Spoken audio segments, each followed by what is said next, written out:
বৃষ্টির জন্য কলা নিয়ে আসছে, সেই কলা নিয়ে কারাকারি শুরু হয়ে গেছে। কলা একজন জোর করে ছিনিয়ে নিচ্ছে।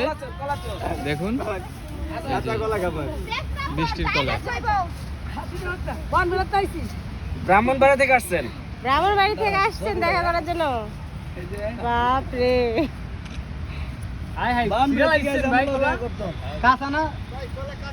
এই বৃষ্টির কলা খাইতেছে বান্দরে, বান্দরের মতো বৃষ্টির কলা খাইতেছে। বৃষ্টি কলা শেষ। আর সবাই একটু করে খাইলে আমার লেখা থইবা। ভক্তবৃন্দরা কাঁচা কলা খাইলে মজা নাই। ব্রাহ্মণবাড়িয়া থেকে আসছে তারা। দেখুন বাবারে তুই ব্যাগের মধ্যে লুকায় রাখ, লুকায় রাখ। এই শসা, এই শসারা লইয়া যাইব সব। দেখা দেওয়ার লাগবো এই যে। ব্যাগের ভিতরে বাইরে রাখলি। বৃষ্টির নানির বাড়ির কলা। হ্যাঁ, নানি বাড়ির কলা দেবো। এই তো ঠিক আছে। কলা কলা বৃষ্টির উপরের কলা। হ্যাঁ? ঠিক আছে, আর খাইতে হবে। কাঁচা কলাও খাস, তোরা বরিশালের লোক। কি কাঁচা কলা? পাকা কলা। কাঁচা কলা। আমি নিয়েছেন বৃষ্টির লেগে আমার লেগে না